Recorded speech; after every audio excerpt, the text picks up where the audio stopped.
I'm going to go ahead and let you all know right now that as executive producer of this show, this episode today is going to talk about Raw and SmackDown, but it's going to go a little off the rails because I kind of just felt like talking about wrestling today. And so, I checked with the guy behind the camera, which is me, and he said it was all good. So, welcome to the Lariat Lounge. This is the home of smart takes, hard hits, and real talk. I'm your host, Everson Godfrey, co-host Andrew Skeens. Skeener, I'm going to start this off by saying this, and it was the last thing that you and I spoke about on last week, and we texted about it a little bit. So, okay. Wondered where you were going here. The clickbait is real. Mm-hmm. The clickbait is real. The clickbait is real, and I feel like Stevie Richards is to blame here. I blame his co-host, but I blame him more because his name's on it. That's because for sure. Your name is on it. And his face is your right face there is in it. all over it, right? You are the one who has the final say, I think, in what airs from your channel. And if you're not aware of what Skeeter and I are talking about, last week, Mr. Stevie Richards put out a video, and I don't remember exactly what the video is titled, but is essentially has WWE ruined. Already ruined Sol Ruca. Already ruined Sol Ruca. And I watched this video, and then I reached out to Skeeter and I said, hey, man, go ahead and watch this video because it's absolutely not what you think it is. And it's exactly what we were saying it was. And arguably that's worse. That's way worse. Arguably it's worse. Because they are talking essentially about the Soul Snatcher. And they're essentially talking about the Soul Snatcher and how the difficulty in setting up that move is, I don't know, somehow ruining Sol Ruca because that move has been it's been botched once or twice, and the setup for it is a little bit contrived. And these are things that Skeeter and I talked about on last week's episode, but we weren't saying in any way that was a ruination of Sol Ruca. Just the fact that, hey, maybe that move has got an awkward setup. And at some point, she may need to move away from that just because, it probably doesn't have a long shelf life. I thought the way they got to it on Raw was interesting. I didn't see it coming as much until it happened. So yeah, no, and now she wrestled Lyra. Yes, she and wrestled Lyra went. Sol was in the ropes, and Lyra went to kick her, and Sol moved, and Lyra got her foot tangled up in the ropes, and I thought that was a good way. I hadn't seen that before. I didn't know the move was coming like I normally do. So now I will say this: I didn't even see. I had to catch the foot being caught in the ropes in the replay because I heard him talking about it. I didn't catch it right away, and then I watched the replay. And I was like, "Oh, her foot did kind of get caught in the rope." Now I will say this: I do think WWE is either going to have to dig really deep into the well to try and keep it creative regarding how they set that move up, and I do feel like, as stated last week, that they are going to have to figure something out with regards to the Soul Snatcher, just in its setup and its execution, or move away from it. Give her something else cool that she can do, or let her develop something else cool, because the Soul Snatcher is absolutely impressive, but the setup is a bit much. And it requires a lot of coordination on both parties. And if somebody misses a step or somebody's timing is a little bit off, then the move doesn't work as intended. Do I think, however, this has ruined Sol Ruca already? Absolutely not. The woman can wrestle, and the crowd loves her, and they don't love her just because of the Soul Snatcher. So, Stevie Richards, man, I would expect better of you. Maybe not your co-host, but I would expect better of you. But, I say all that without getting to the most important part of the introduction, which is me inquiring on how you are doing, Skeeter. How's it going, brother? Pretty good, can't lie. Yeah, nothing special, but I'm here. Happy to have made it another week to the next episode of the Lariat Lounge and to sit here and talk wrestling with you. So true. There you go. How about you, brother? I'm good. I'm happy to be here. It's been a very eventful week at work. Good week, but very eventful week. And it's currently hot as hell over here right now. Like, Is it? yeah, I think, well, it's hotter than it should feel. I think it's like in the low 90s. Ooh. It's in the low 90s, but it feels hotter than that. Like the ride home from work today was painful. No AC in the car. Like it was painful. And I got upstairs to go get set up early because I had a conference call I had to get on after I got home. But I came up here to get set up, and looks like we're frozen. Oh, there we go. I came home to get set up, and I came upstairs, and it's freaking sweltering up here. Like the AC just cannot work hard enough upstairs in the summertime with the summertime heat. And so it's pumping away, but it's still hot up here. So I'm doing fine. I'm glad to be in here because it's better in here despite the heat than it is in that freaking car. That was god awful. But I'm glad that you all are here. I'm glad that you all are listening. I've got some coworkers of mine who apparently have checked out the podcast. And they apparently like what it is they heard. A lot of conversations I've been having, Skeener, around, or not around, but conversations I've been having with old school wrestling fans, people who kind of stopped watching wrestling around the Attitude Era, older than me, but were fans of the wrestling during like the NWA into early WCW and had a relationship with wrestling around like the WWF, WCW, Monday Night Wars era. You know what I'm saying? And had some really great conversations about favorite wrestlers and wrestlers that I disliked the most, which on their face, these are questions that I normally wouldn't ask myself, right? Because the way I approach wrestling, there's not really characters that like I hate and wrestlers that are like my favorite. I've kind of moved past that a little bit, but this is not to disregard the question. It's just questions that I haven't asked myself in forever and a day. And so when these questions were put to me, you know, my man is asking me, he's like, so who's like your favorite wrestler, like of all time? And, you know, you all will never be privy to the special episode that Skeener and I recorded because the audio was completely corrupted. But if you were able to hear that, you would have heard that my answer was Triple H when it came to his entrance. We were talking about the entrances then.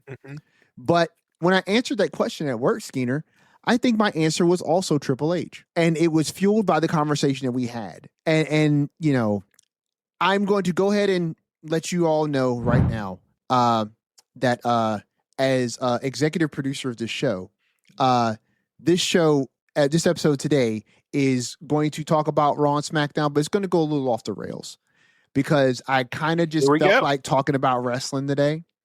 And so, you know, I checked with the guy behind the camera, which is me, and he said it was all good. So, yeah. So I think my favorite wrestler of all time, Skeener, if I really had to break it down past nostalgia, and this was part of the conversation that I was having with my man at work, right?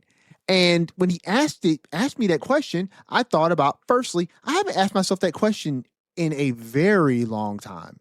Just simply, who's your favorite wrestler? And so then I went through a gamut of different feelings, right? I went through wrestlers that I respected. And then I was like, no, but like, who's my favorite though? And then I thought about who hit me in the nostalgia feels. But then I was like, but are they my favorite? Like, what is the criteria for your favorite wrestler, right?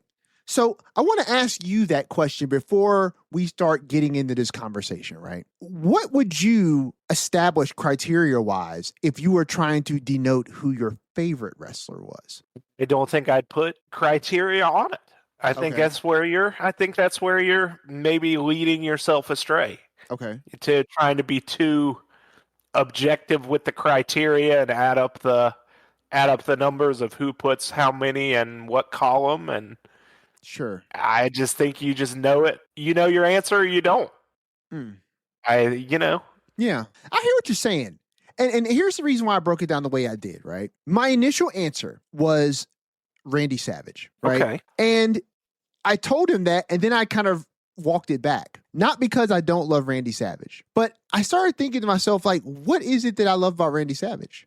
Right? There's a lot of things I love about Randy Savage. I love the character, right? I love the angle with Miss Elizabeth. I think that's one of the best angles that's ever been run in pro wrestling, right? But I also remember that was also, he was a part of like the very first match I think I ever watched. Ever. I think I was at my grandmother's house and he was wrestling.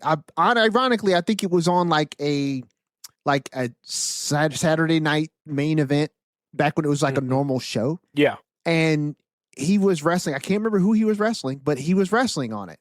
And I think it was the first time I'd ever got exposed to pro wrestling. And so you see freaking Macho Man, you know what I'm saying? And it's like, he was the most eccentric character I think I'd ever seen in my life at the time. And he was just imprinted on me. You know what I mean? And then it's like growing up through the years and just seeing Macho grow and all these things. I genuinely liked him. But then I started thinking, okay, aside from the nostalgia though, right? Like, is it really Macho Man that's your favorite? And then I just started thinking about some of the things we were talking about with regards to like the entrance, right? And I just remember how when we started talking about who our favorite entrances were. And then I remember thinking like all the feels that I've gotten over the years watching Triple H do his thing in pro wrestling. You know what I'm saying? Just from his entrance to his presence in the ring, his ring acumen, I thought is just really great. And that's not to harp on like stats, but it's just like, I think he's just great in the ring. He does everything really well. And he's had some of my favorite matches ever. And D-Generation X was absolutely a part of my teenage years. You know what I mean? Like growing up through wrestling. And he's been one of my favorites for way longer than Macho. Unfortunately, you know what I'm saying? So I think I answered that question correctly when I talked to him. I think it's Triple H. I think he just has hit every box for me with regards to what it means to me as a wrestling fan and what it means to be a pro wrestler. And I genuinely adore his career. I think it was incredible. But for you, Skeener, who is your favorite wrestler? I think I know the answer, but I want the fans to know what this answer is. My answer has been for a while, and I don't see it changing. Maybe, but Shawn Michaels.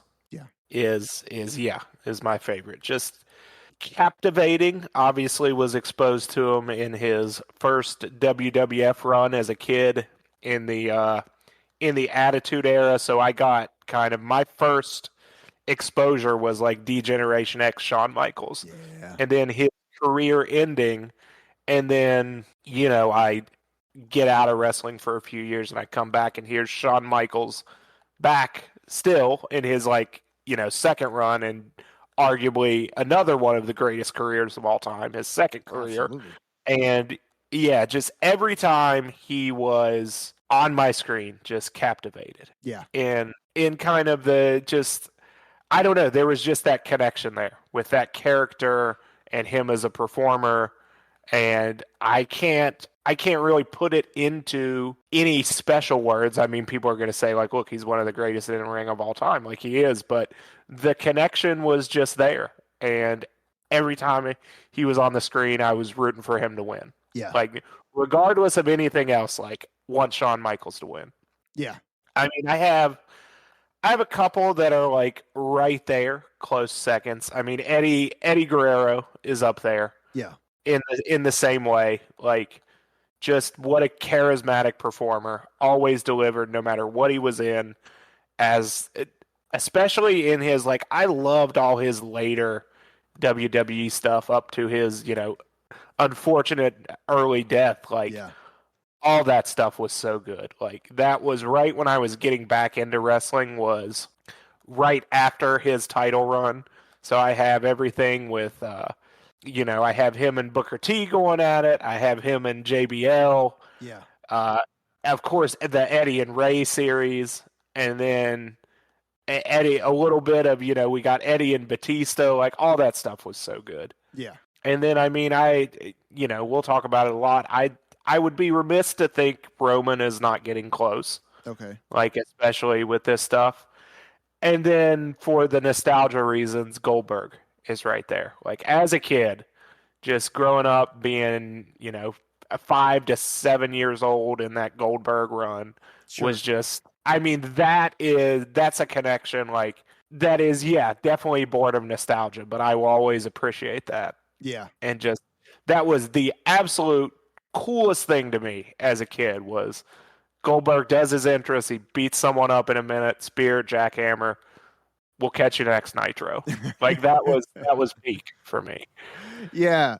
So I mean, it's interesting because when you were talking about Sean, which that's Mm-hmm. absolutely I knew you were gonna say, but you were talking about how like whenever he was on the screen, you were always pulling for him to win, right? Mm-hmm. It's interesting because I was thinking about that and I was like, when I watched Trips wrestle, did I always pull for him to win? And the answer was no. And I was questioning that, and I was like, you know why? I think it's because Triple H plays an incredible face. He makes for an even better heel. And I feel like when wrestling is done right, you adhere as a fan to that little social contract that we always harken back to, right? Where if the show is done well, we cheer for the good guys, we boo the bad guys, right? We want the story to play out in a way that that fits the narrative that they're trying to tell. So when Triple H is wrestling Seth Rollins, for instance, right? Seth Rollins is trying to be the Kingslayer, right? They told that story really well, in my opinion. And so when I'm watching this story, no, I do not want Triple H to win. You know what I mean? I don't want him to win because he's not supposed to win here. The good guy is supposed to win in this story. And Triple H played that role to perfection. You know what I mean? And that's why I love that. Now, there is a wrestler, because you went through a little pantheon of your faves. There is a wrestler, though, that I remember being young and having that feeling like, every time he's on my screen, I want him to win. And that was Sting. Well, yeah, I was gonna say maybe it's the same one as me Yeah. when I was young because we talked a little bit about it. But yeah, like Sting was my first favorite wrestler. Yes. Yes. And if you see Sting as a kid, regardless of what era, like you see that face paint and that guy, like that's some cool shit. That's a cool ass dude. That's a So cool yeah, dude. I'm with you there. I wonder if it's face paint too. Because as a kid, those types of Probably. things really ring with you, right? Like I can't think of many characters who I did not find interesting. They may not be my favorites, but if they had face paint on, right? Whether you were like the Great Muta, or if you were Demolition, or if you were the Road Warriors, or Sting, or the Warrior, right? Like if you had face paint, you were my dude. Like the Warrior and Sting were right there for me as like two. That was probably like my early favorite was like the Ultimate Warrior. Like he was just so energetic. His music always lit me up. It still does to this day. And he just run to the ring. He would circle the ring, shaking the ropes. I used to love that, despite the fact that this dude had the worst like 3 or 4 moves of doom. Like you talk about Cena and his like 5 moves of doom. Like one of the things my buddy asked me at work was like, what was like the worst finisher that I can remember? And I honestly think, I'm not going to drop his name because I respect people's privacy, but I think my man is a genuine fan. I think he loves wrestling, right? And I think that he has. You're going to say the wrestler. I thought you were like, I'm not going to say the wrestler's name, but. Oh, no. I'm not going to say my homeboy's name from work. But like, gotcha. I think he's a genuine fan of wrestling and from back in the day. And I was trying to talk him into giving wrestling another go, right? And I know that he loves heels. He loves great heels. So I was kind of diving into his brain a little bit. Finisher. And I was like, what are like some of your favorite, your favorite aspects of heels? And he was like, they got to be like this, that, and they have to have like a great finisher. So then he asked me like about finishers because he's going into wrestling stuff now. And I'm just letting him go because I'm loving this conversation. And he's asked me like, so what was like the worst finisher that you could think of? And the first thing that came to my mind after he said his worst finisher was Hogan's leg drop, right? I was like, I think honestly the worst finisher was the Ultimate Warrior, like the ultimate splash. Not a good one, yeah. Like it served its purpose, right? But like, I mean, come on, like it's just a body splash. It's not even that devastating, but it was his finisher. He used it for a long time, and I genuinely think it was probably the worst finisher I could think of. But do you have like a worst finisher that comes to mind before we talk about what we thought the best finisher was? It's got to be that weird thing that MVP used to do that like Randy Orton started out with. I think it's called the overdrive, Okay, the name. where you like it's so weird. Like I can't even explain it. Like you kind of like put your leg over their head and then you like take their arms and then throw their face in the mat. It's really bad. It just doesn't look good. Is it like the rose plant? Sort of. In a way, yes. That's what I'm thinking about. Like I'm thinking about because that look, I love you, Bailey, but that's not a great finisher either.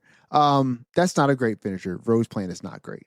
But no, I think I know what you're talking about. I feel like I saw it in the finisher list on 2K26 the other day when I was creating a wrestler. Oh yeah, it'll be called the overdrive. Yeah, I think I saw it. It's not good.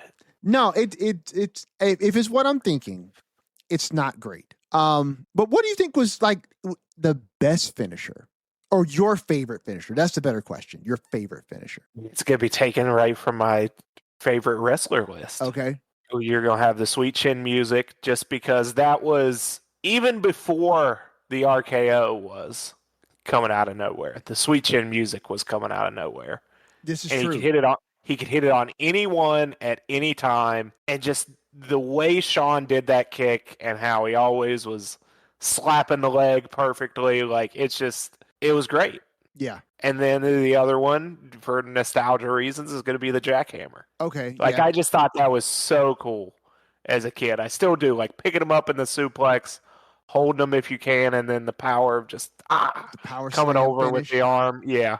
It's a Yeah, good one. I mean, and there are a ton more, but like, I think if I don't give you the ones that come to mind immediately when you ask the question, then I'm not being genuine with it. You know what? That's fair because I think for me, my favorite finisher all around is the sharpshooter. Okay. I think, or the Scorpion Deathlock. Or the Scorpion Deathlock, right?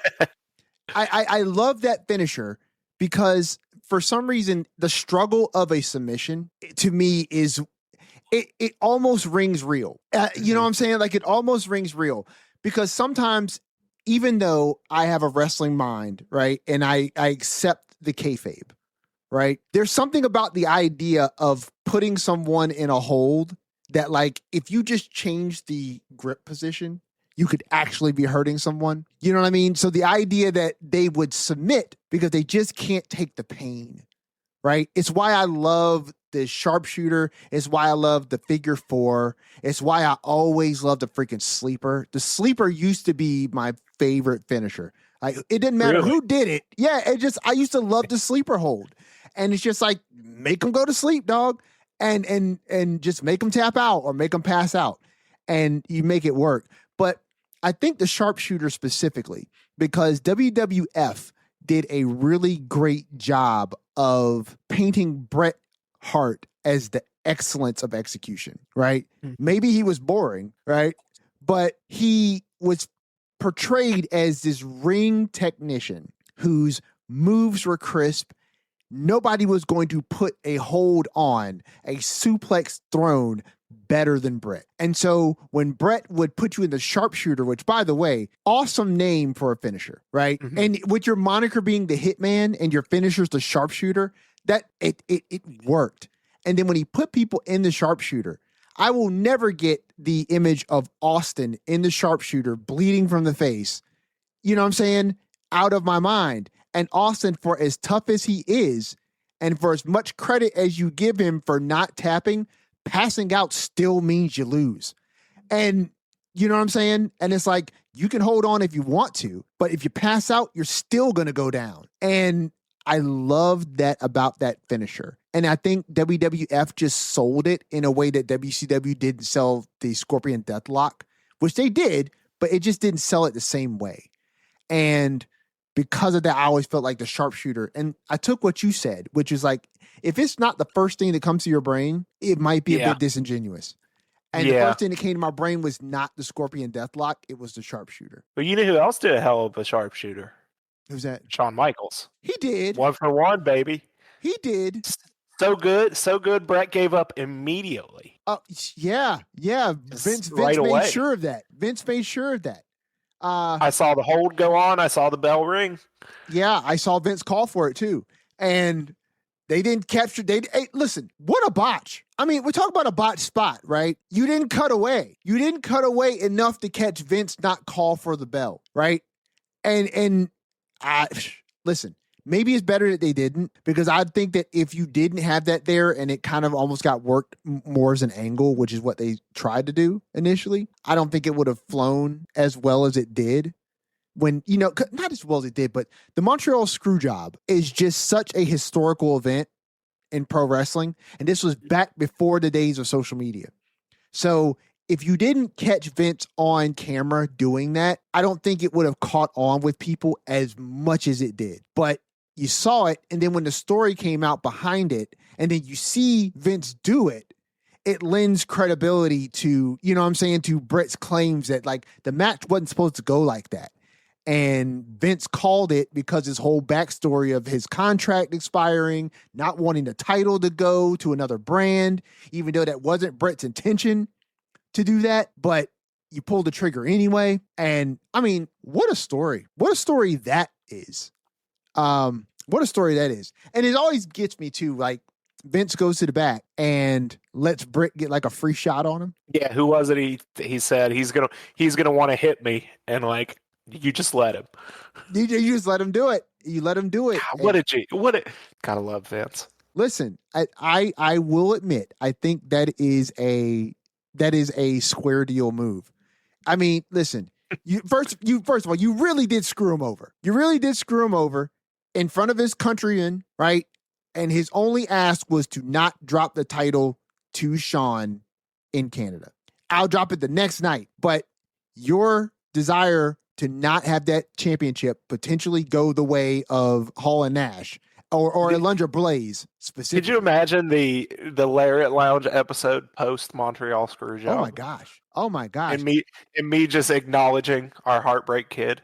I would have been so happy. You would have been so insufferable. Like, that's what I'm just thinking about. Yeah, you would have been so insufferable. And I've been doing my Shawn dance, and dude, and I'm trying to imagine what that would be like, because we wouldn't have had social media to break it. So it would have been just us talking about it in the scope of what we saw on our television sets. You don't think we'd have been, well, it may the latest issue of the Observer may have not made it to our houses. Oh, that's true. That's true. We might not have gotten the Wrestling Observer just yet. We probably had to wait. Wait for the newsletter to get delivered. Yeah, man, what were the wrestling magazines back there? Not back then. Like, I never got them. Like, I mean, so I didn't when I was a kid, but like when I was coming back as a fan, like, I'd see the magazines like at the grocery store or at wherever you are where there was a magazine rack, and I'd buy them. Yeah, but it was which magazine was it that did? I think it may have been Pro Wrestling Illustrated. Did fake interviews with the wrestlers like in character. What? But I wasn't old enough to understand what the heck was going on. Yeah. Like, I knew wrestling was not real. Like, I knew it was not a shoot contest.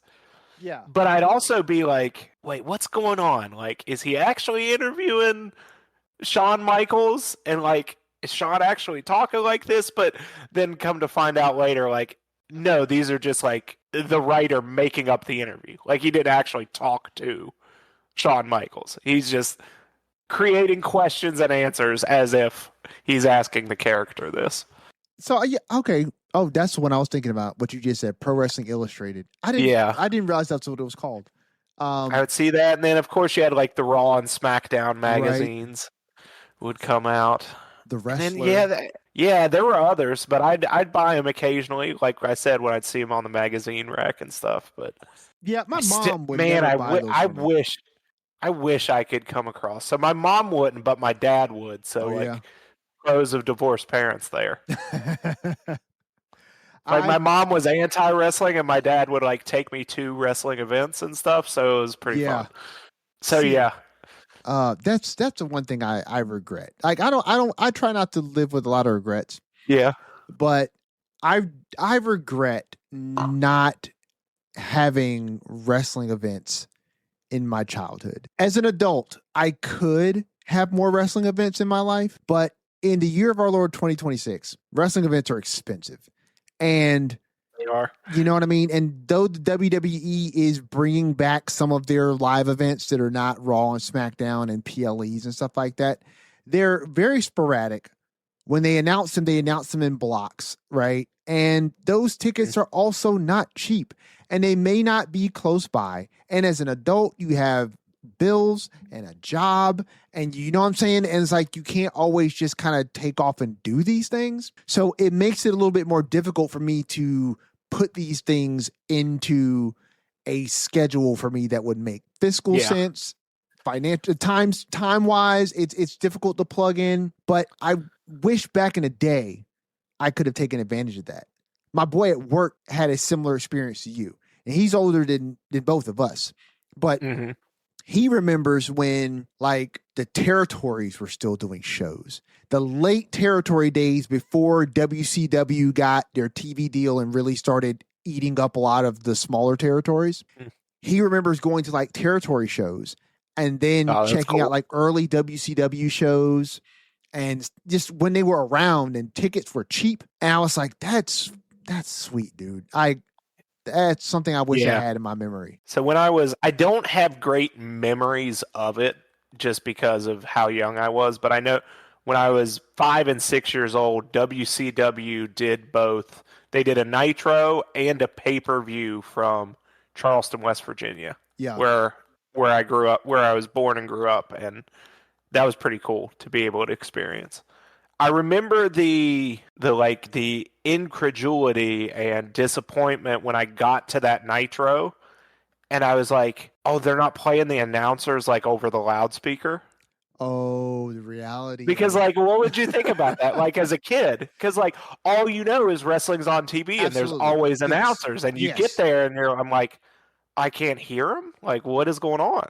Yeah. Like, how am I going to do this? But I mean, obviously, you get over it. But I just remember that being a big shock for me when I first got there. Of course, it would be. As a kid, of course, it would be, right? But like as an adult, the product is shaped by its media presentation. Though there's a weird thing. So like when I started going to shows and really became like, I guess I would say my third run as a fan. So like we get the little kid run, and then I like lose interest as a kid, and I come back October 2004 during the build to No Mercy. Okay. I remember, I will never forget that. And then I watched from like 2004 through like early 2008. And then like do, late high school and figure out, you lose interest and stuff. And then I came back again the week before the pipe bomb in 2011. Okay. And have been watching steadily ever since. Yeah. But like the beginning of my third run, I remember the first Raw I went to, I promise this is where it relates, when it gets back into it. They had this thing at WWE shows, like if you went to a Raw, you could buy a little earpiece and you would like hear the commentators. Oh, while you were there. Sweet. Yeah. I never did it, but I thought that was cool that they did that. It's funny that like I had that as a kid, and I remembered, I'm like, see, where was that when I was a kid? That's kind of sweet. I remember, so first of all, I'm glad that you have these locked in stone time markers for yourself of like these eras of wrestling. I've never stopped watching. So it's all one big blur to me. Like it all runs together. So I'm already bad with like dates and stuff like that. So if you're trying to get me to pinpoint stuff from professional wrestling and the time I've been watching, good luck, brother. Like that's a hard pull for me. But I will say this. I remember when we went to 40 and night one. So a little WWE Lariat Lounge before Lariat Lounge days. Skeena and I met over another pro wrestling podcast, Ring Rust Radio. And that's how we met each other. And the first time we met in person was at WrestleMania 40 when Ring Rust had a meetup to go to WrestleMania 40. In the parking lot before NXT eating cheesesteaks out of Donald Wood's trunk. Oh yeah. Those were good cheesesteaks, man. They were good. And I ate so many of those. Listen, I am truly thankful to have had that moment, that memory to kind of just hang out and meet everyone and stuff like that. I genuinely cherish it. And yes, we were in Philly and the cheesesteaks were great. They were, can't lie. They were great. I remember myself and James Dick went to. Oh yeah, Jimmy. We went to one of like Philly's famous cheesesteak spots. Oh, did you? Before night 2. And we rode around looking for the spot and we found it. And I think I had like a chicken Philly. Oh my gosh, brother. Incredible cheesesteak. I mean, it was something. It's not cheesesteak. It's like a chicken Philly, but it was incredible. And I wanted to get that because according to the guy I asked there, right? Every time I travel somewhere, right? I always ask somebody, what do the locals get? You know what I'm saying? Because the fan in me would come to Philly and be like, oh, I want the cheesesteak. I want to get it from Geno's or go to the other place and get, you know what I mean? But I was like, hey man, what do y'all eat? What do y'all get around here? He was like, yo, try the chicken Philly. I was like, all right, I'll try the chicken Philly. Top freaking notch. But yes, so cheesesteaks out of the back of Donald Wood's van were absolutely great. And part of that was just the experience. The place we picked it up from. Because I got there and I took my rental car and drove to Donnie's house to like help him go pick up stuff. Okay. And we were going everywhere picking up stuff. And I forget the name of the place he picked him up from, but. Yeah. Yeah. That's the one thing I did regret. I did regret not seeing Donnie's house because I heard so much. You see where the magic is made. I want to see where the sausage is made, right? He always talks about recording in that freaking small ass little attic. It really is small, and like if he rolled his chair too far back, he would fall backwards down the stairs to his death. That's what I always heard, right? He fall backwards down the stairs. It's true. And so I regretted not being able to see that. But you know, all in all, that was such a great experience. But the story I was telling, right, was that on night 1, we're in the skybox, right, that we all purchased, which by the way, which is a once in a lifetime experience. I don't think I'll ever be able to go to see another wrestling event like that ever again. But that was amazing. The first night, there was an insistence on leaving the freaking window open in that skybox. I championed very hard to close that window on night 1. And I was outnumbered. I would have never let that happen. We're closing the window. Wait, hold on. We're at WrestleMania. Hold on. You would have never let closing the window. No. Dude, we're not closing the window. It was so cold. You'll be warm. You can heat up after. Oh my gosh. WrestleMania, brother. Hey, listen, let me tell you guys something. I'm not going to incriminate myself because people at my job now listen to this podcast. But listen, if it wasn't for Donnie and the special favors that he brought, night 1 would have been miserable. I enjoyed it. I enjoyed the event. I loved the event because the main event of night 1 was one of my favorite matches ever. But it was so flippin' cold. But the point is, it was a little chilly, but you got to battle through it for WrestleMania. And I did because there was no other recourse. We weren't closing the window. Nobody wanted to do it. That's fair. So the point of the story is the first night we were up there, the TVs in the suite were not on. And I don't know if this was just bad preparation by the stadium for their guest who bought out the whole skybox both nights, but you didn't do it. You didn't turn everything on. And so we got up there, the TVs weren't on, there were no menus for us to order food, even though you could. And we watched the event and it was great. I had to learn to appreciate what that experience was like when I didn't hear the announcers. And I'd done it before when I gone to SmackDown, so I wasn't completely foreign, right? But it was something about watching night 1 and not hearing the commentary and stuff like that, aside from what they spoke on over the microphones in the ring. But night 2, the TVs were on. The TVs were on. The surround sound in the suite was on. The menus were there. Food wasn't that great.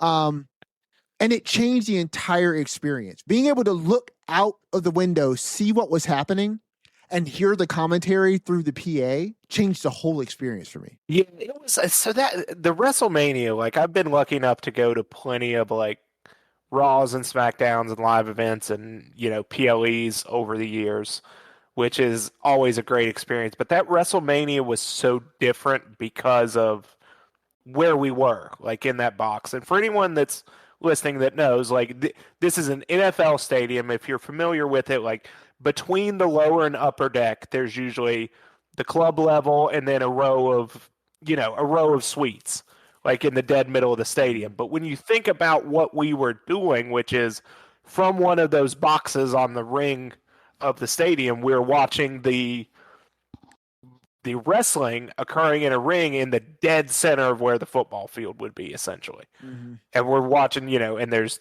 like 2 to 6 people at a time in the match. So it's real far away. It's hard to it was hard to appreciate the actual moment to moment wrestling from there, but like you were there for the experience. If you were trying to watch the match, we were watching the match on the Jumbotron outside, essentially. Yes. Is what I was doing if I was trying to figure out what was going on.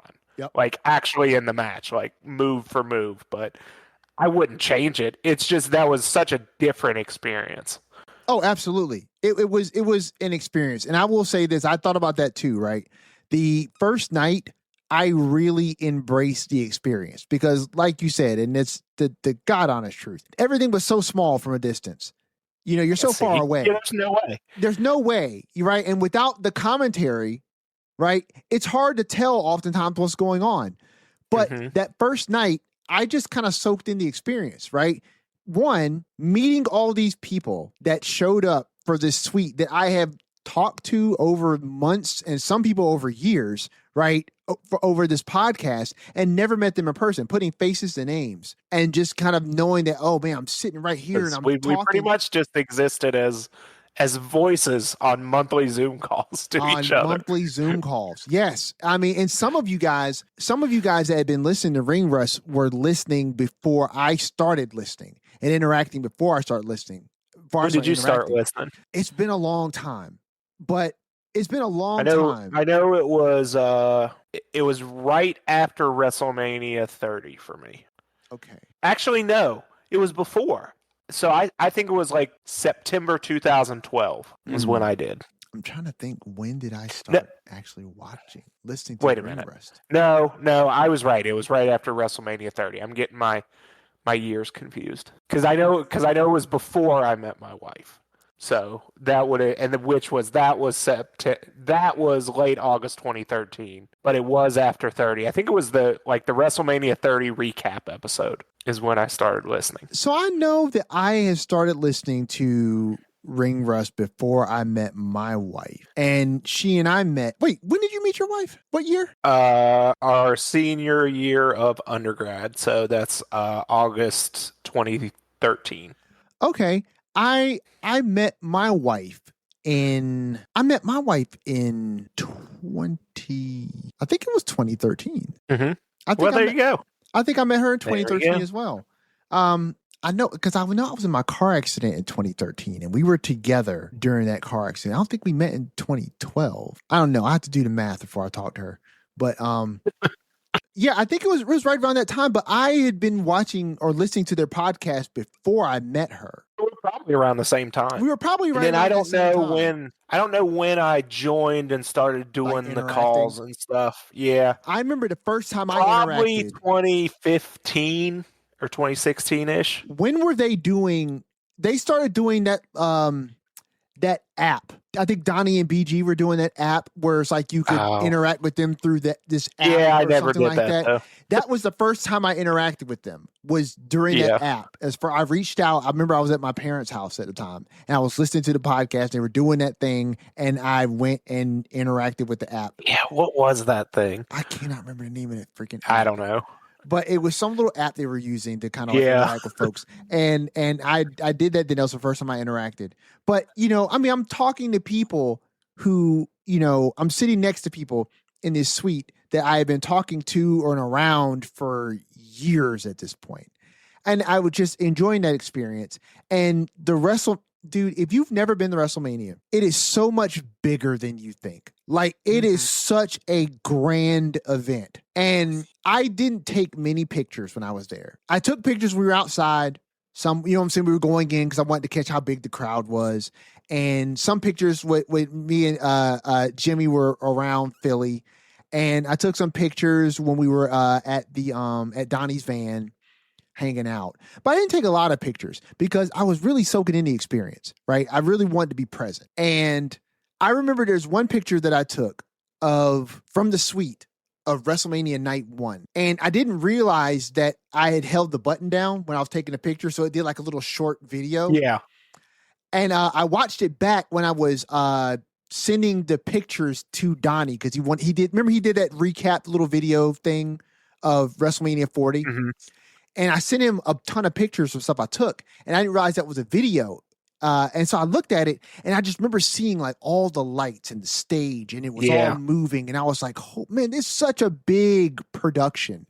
It's so massive. Mm-hmm. And the first night I just absorbed it. The second night, I felt like I was watching wrestling the way I actually would love to watch wrestling, right? Which was with a bunch of friends. I'm absorbing the energy from the arena and the event, but I'm also able to hear the commentary. I can cut to the screen and see exactly what's happening in the ring. And the rings are mic'd up, so you hear the action a lot more than you would. But then it's like you're also feeling the crowd. When the crowd's cheering, you're literally right there. You feel everybody. And it's just, man, when Cody won, what an experience. Like, I have never been a part of something that erupted so loudly and with so much energy than when he beat Roman on night 2 for the championship. It was crazy. Awesome experience. I would love to do it again. Maybe we'll do SummerSlam. I mean, we won't be in a box, but no, we won't be able to swing that.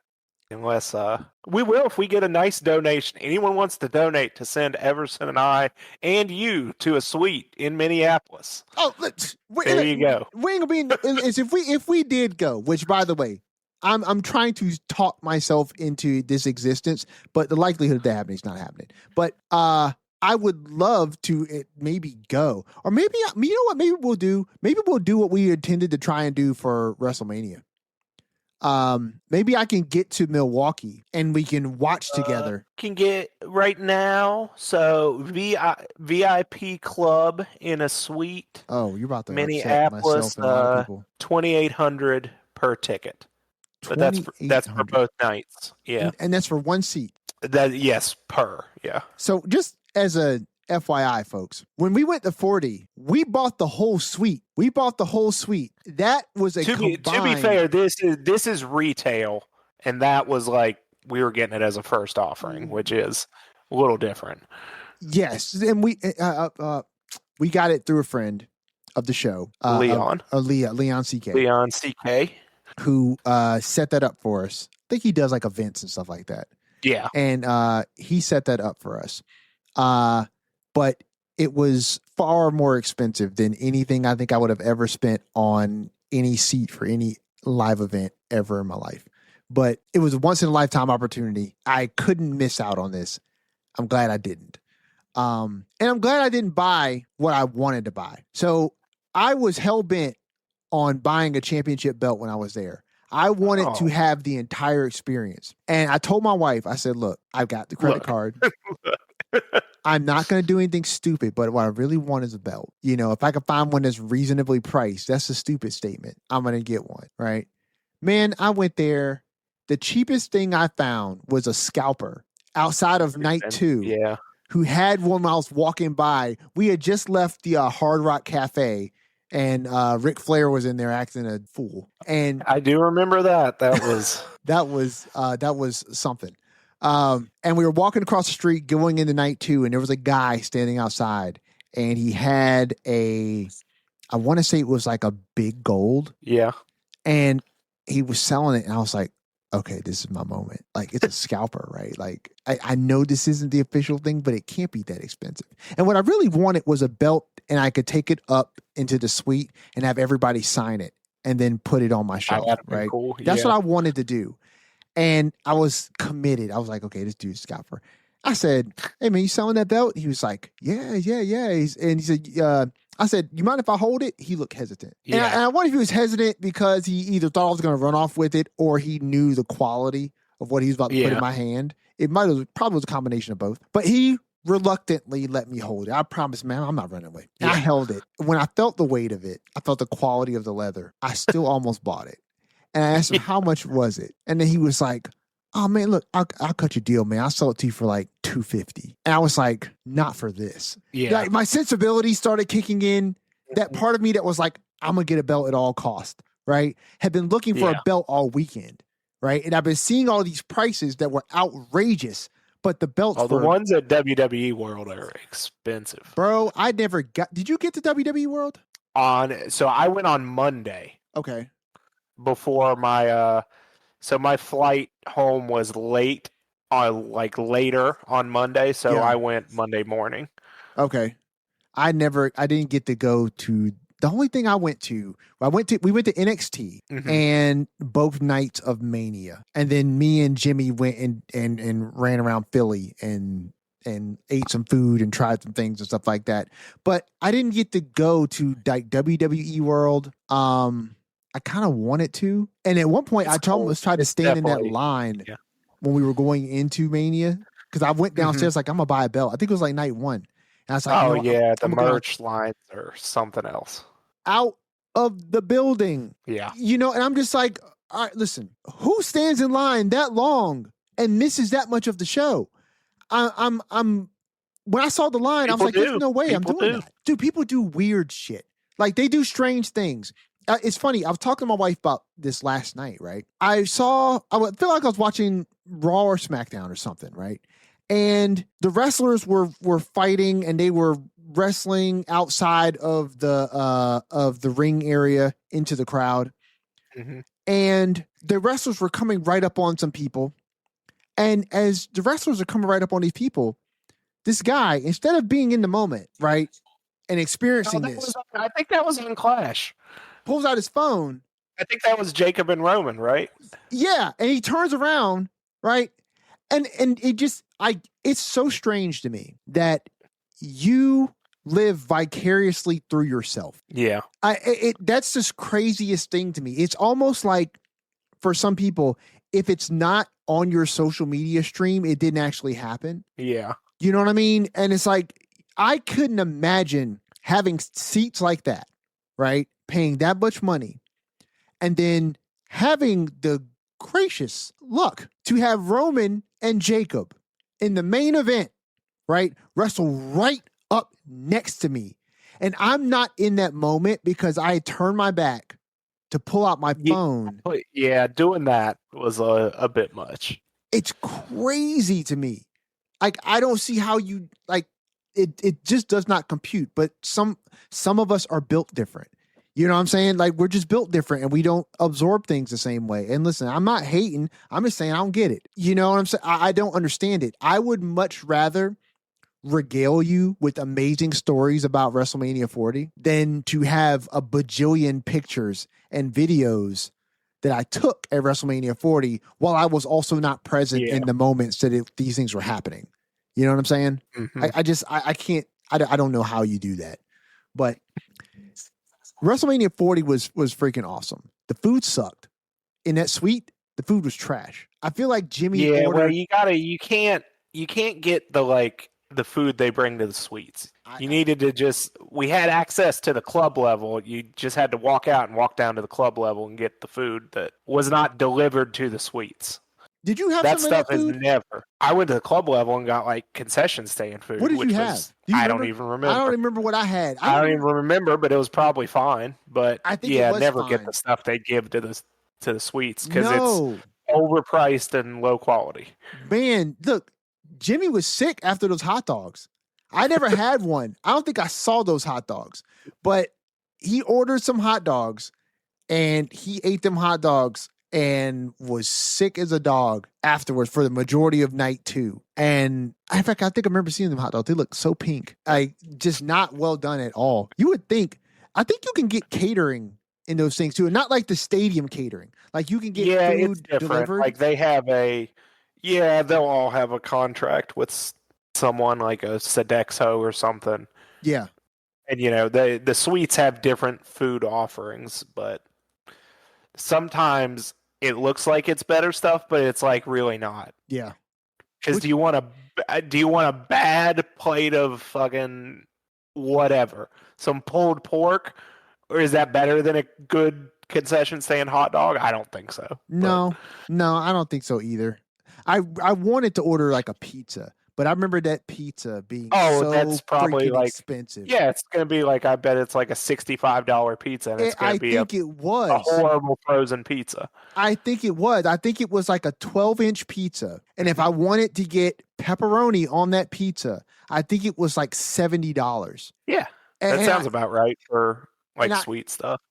I could not bring myself to it, and it's crazy because that was your first experience with that sweet food, brother. Yeah, I went into this experience thinking I'm gonna let myself live. I'm gonna let myself. Yeah, you got to know how to do it. And my adult self was like, "Well, you're not gonna live without me," because it would not have been good. Like it would have been a bad pizza for $70. Oh, and I would have been heated.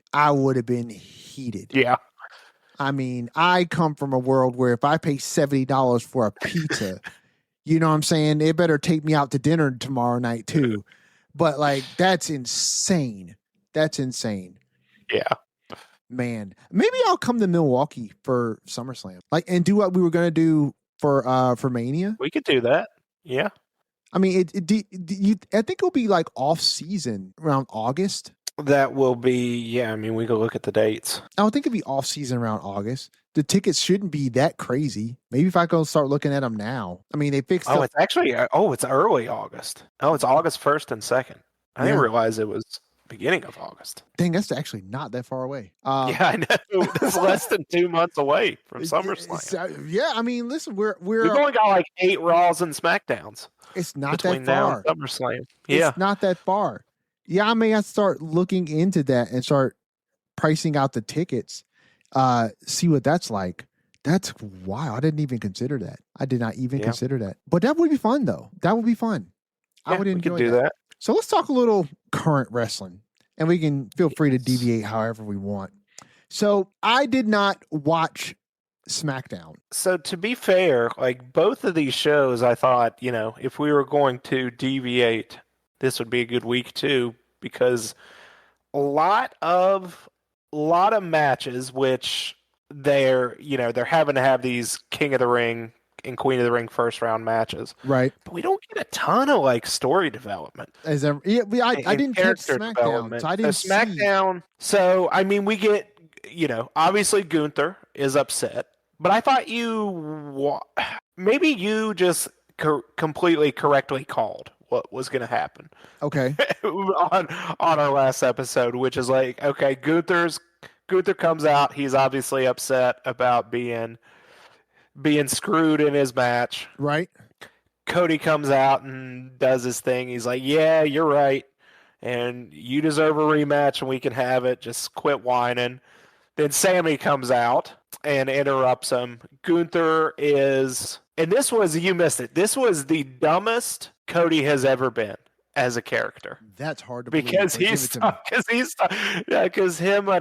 So Cody and Sammy are going at it on the mic, and Sammy's complaining that Gunther and Cody have both done him wrong. And as Sammy and Cody are talking, Gunther comes and attacks Cody from behind. Okay. Sammy's gonna walk off, but then he's like, "No, I'm not gonna do this. I'm gonna help Cody." Yeah. He goes and pulls Gunther out of the ring, and Sammy and Gunther are, they got each other by the collar and are punching each other. Yeah. Cody goes to do a suicide dive. Okay. And he does it, but like Gunther pushes away and Cody just hits Sammy. Okay. And he's doing the thing like, oh, I didn't mean to do that. And obviously Sammy's like, you attacked me, Cody. Right. But like, what was Cody's plan? He was diving at them both anyways. So I was like, this is a dumb one. I mean, listen, And his options were he would plan to hit them both, but he was upset that he hit Sammy. That he just hit Sammy, right? Yeah. I'm okay with hitting you as long as I hit Gunther, but if Gunther didn't get hit, my bad. Right. It's, you know what? That run right there is where the wrestling tropes just get in the way of common sense. Kind of, yeah. Do you know what I'm saying? Like, here's another one. So you're laying on the mat, right? Mm-hmm. I ascend the top rope. I gesture to the crowd. You know, I'm working them, right? Mm-hmm. I go and I jump off the top rope. I'm going to do a big body splash, right? You move, right? Boom. I hit the mat. And now I'm hurt, right? Would it not have hurt had I hit you too? Like, that is some of the, I laugh. I don't ever question because it's stupid to question because obviously it's just the storytelling mechanism, but it doesn't make any logical sense, right? Like, it should hurt. The reason why I always loved Rob Van Dam's 5-star frog splash is because that dude would sell it like it hurt whether it hit or not. You know what I'm saying? And it made it make sense. Yeah, it would hurt. It would hurt. But everybody else is like, boom, hit it with the big splash, go for the pin, I'm good. But if you move and I miss, then damn it, that hurt. But that's with any move, right? If I'm trying to punch you and I punch you in the head, I'm good. But if you move and I punch the turnbuckle, I've hurt my hand. Yeah, pretty much. Wrestling logic, folks. Yeah. Wrestling. So we have that happen. We have a Cody and Gunther title match set for 2 weeks from Friday. So not this SmackDown coming up, but the next SmackDown. Gunther will get his rematch. He has a condition for the title match, but he's not going to tell us yet. Oh, well, he's going to tell us next. I think he's going to tell us either next week or that week before the title match. So one of those two, but he has a condition for us. So this gives Sammy plenty of time to interject himself there. Raquel won and advanced in the Queen of the Ring. Yeah. Afterwards, we had a Julia face turn on Kiana James. What? Yeah, Julia, like Kiana was pinning someone with her foot on the ropes, and I forget who it was, knocked her foot off the ropes, and Kiana thought it was Julia, so Kiana was pushing Julia around after the match, and then Julia had enough and attacked Kiana James. Boy, they are really trying to give Julia Kairi Sane's shine. Yeah.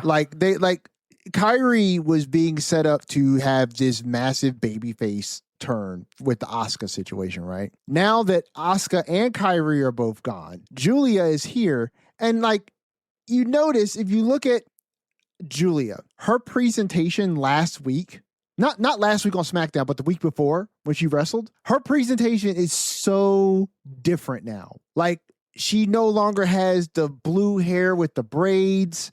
It's just blonde, and her ring attire is so much more akin to what Io currently wears, which is similar to what Asuka would wear, which is similar to what Kairi would wear. And now she's having a face turn against Kiana James. Kiana has been positioned as somebody that the WWE looks at as a potential star. They are trying so hard to get Julia over. And they are. They're giving her another shot. They are. They are. Will it work? I mean, I think the presentation is fine, but it's also now very, I hate to sound like this, but it's very coded and cookie cutter. I'm struggling to understand why all of your female Japanese stars have the same aesthetic. I think that's just, I don't know, maybe. I think it's just the Joshi thing, maybe. Is they all come over and have a little bit of that similar gimmick. If they don't get a completely new direction, that maybe we just see it as similar. Maybe. No. But here's my thing, right? When Io, before she was Io Sky, she was Io Shirai. When she was Io Shirai in NXT, she did not have this Joshi influence. She didn't have it in her ring attire. But when she came up to the main roster, she did. Asuka's ring attire simplified a lot from where it used to be. Kairi had her whole like sailor gimmick, and that kind of simplified into something that was a lot more akin to Like, it Asuka. wasn't even like really a sailor gimmick. No, it wasn't. It was like her gimmick was just the costume and doing some gestures. Yes, it was really like a Because like it's not like we got backstage vignettes of her on sailing. a boat. No, Yeah, or no. like talking about her sailing experience. No, she was just kind of the pirate. She was just she was just cosplay. That's what they're all doing. Like Drew McIntyre never does backstage vignettes of him actually being a Highlander, but he should. I mean, it would be cool. I'm not doubting the cool factor of it, but like none of them actually do that stuff. So I get what you're saying, right? But I'm just saying that there just seems like there's just this standardization, like there's no variation, no variability amongst them, and they just all kind of run together. And I don't know. I personally liked it when they had their own flavors, their own styles. But you know, like I always say, if they're happy with it, I'm happy. I'm happy that they're happy. But I don't know. I my criticism notwithstanding, do your thing. Do you think? I hope they get Julia right. I hope they do right by her. She's having another chance to get over, so we'll see. I mean, she's probably honestly lucky to get another chance. Agreed. And that she still has a chance. Agreed. And I hope it doesn't come at the expense of Kiana James, because I think that she's done quite a bit to endear herself to the fans, just through her matches. You know what I mean? Like, she hasn't really been positioned as like, hey, we think she's a star. But you put her in these matches and she shines. And I think the people who are paying attention because she's getting in the ring and she's doing some good work. And, you know, I hope that trying to position Julia as a star again amongst the WWE universe, I hope it just doesn't come at the expense of Kiana James, but we shall see. So Tama Tonga defeats Royce. Yes. So, you know, that match is what it was. It wasn't, you're not missing anything there. Tama Tonga gets the win after Solo and Tama get involved and distract Royce Keys. He takes them out outside, but then walks into the chokeslam when he gets back in the ring. The interesting thing was, so R-Truth comes out to try to save Royce Keys, and he's getting beaten up too. And Priest comes and pulls R-Truth out of the ring. Is like, hey man, what are you doing? Like, that's not our business. Don't get involved. Yeah. Which I think that's setting up something interesting there. I don't exactly remember. I think we had some backstage between either Truth and maybe Truth and Royce Keys, or maybe Priest and Royce Keys. Okay. But you know, just setting that up and giving a little edge to, like, you know, R-Truth wants to go help people and be a nice guy, and Damian is more like, no man, we got to focus on our own thing. Right. Which is now the Viking Raiders showed up and told Truth and Damian they want to go title for title here. I was about to say, because they're like the AAA tag team champs. Correct. And they had the belts. They had the belts there. Chad Gable showed up. That's where he started his Lucha Apology tour. Yep, that he continued on. He was talking to Nick Aldis about something, so to be seen whether he is a SmackDown or a Raw guy. But yeah, that's where he apologized to Phoenix. Yeah, on SmackDown. I like that for him. I like that he is going on this apology tour, A. And then B, I like the fact that he is getting his flowers from the fans for his part in the Grande versus Grande, right? Like, it's easy to look at that match on its face and be like, yeah, that's an incredible match. And it's easier to look at that and think Kaiser is made after this, right? Like, he's made. The fans love him. By the way, did you see the picture I sent you? So when I briefly saw it when I was at work, we're not supposed to have our phones out at work anymore. And so I kind of saw it briefly when I was moving my phone from one place to the other. I didn't really get to look at it, but let me pull it up now. Let's see. Okay. So Kaiser and El Grande sitting next to one another. Yes. That's awesome. That's awesome work. Yeah. The AI is great. But he's going to be, the AI is great. So he is He is No, I think that's a real picture. It's somebody else in the mask. yeah, yes. Yes, Kaiser was going out somewhere, so someone else wore the El Grande mask and sat next to him. That's interesting. And so now we can try. So he's selling the idea that it's Yes, not that him it's obvious. behind the mask. Correct. Yes, Got correct. Got it. Which is just awesome. I mean, listen, good on him, man. It seems like he's found a second life in Mexico, and they love him down there, and more power to him. He found himself a lady and found himself a wrestling company that believes in him, and he appreciates the culture. Good on him. And I think it was great that Gable is what's that? Nothing. You just keep going, and I'll send it to you. Oh no! Now you've thrown me off. It's topical. It's topical. It's okay. I'm waiting for it now. I wish what you're about to get was AI, but it's a real screenshot. Oh, it's coming through. But yeah, where they go with Gable is going to be interesting. Okay, so let's see. So this is a I thought it was a joke, but nope, back to the well. So this is a campaign, I'm assuming, that they are on, right? Like a campaign of like a certain type of video that they're going to make that has so much hyperbole in the description that it makes you watch, and then they talk about something that is not at all tied to the ruination of Chad Gable. Like, I mean, are we for real? Dude, I mean, let me be perfectly clear. And this is coming from somebody who is not a luchador that wears a lucha mask. You are corny, sir. Like, you are corny. Yeah. Like, you are too grown. Yeah, like you are an adult man that was a wrestler. You should know better than to be doing this. Too grown to be doing this stupid stuff. Like, it's so wild. Like, can you not utilize all of the God-given privileges that you've got to do better? Like, you could make it's crazy content. It's crazy that like he was a wrestler that achieved success at the highest level in the biggest company. Yes. And he's resorting to this. You could do better. And listen, far be it for me to make any type of judgments on you, because I don't know you. I don't know your life, right? Fair. But I've seen so many people who have been on top at one point stoop to new lows when times get hard. I don't know if you hard up.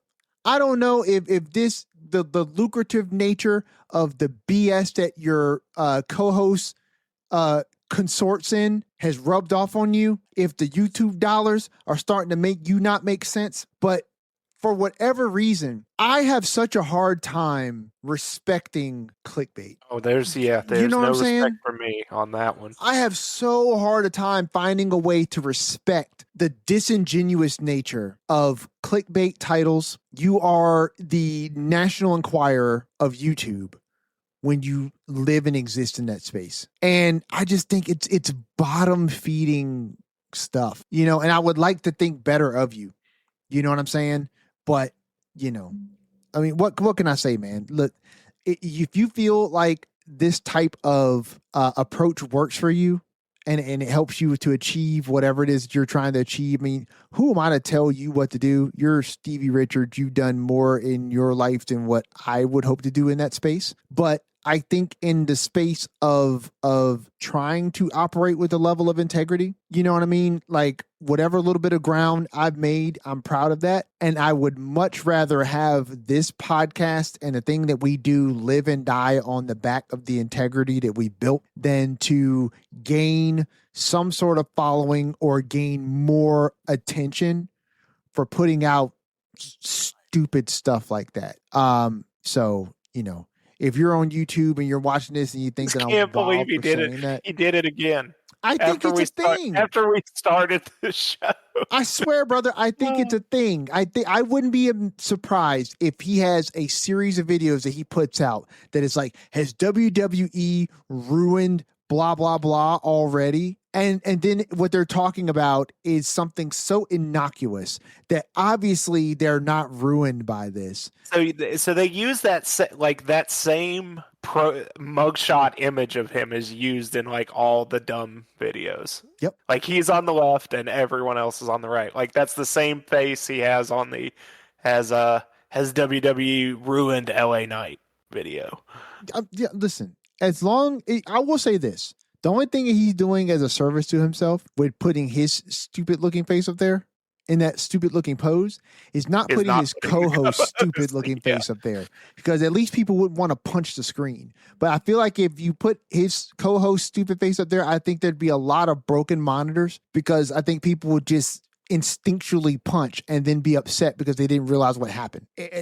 He just has such a punchable face. If you don't know, just don't do yourself a solid. And if you check out the podcast and his host is on it, take 2 to 3 steps back away from your television, your monitor, your phone. Do yourself a solid. I don't want you to break something and have to go replace it like I did.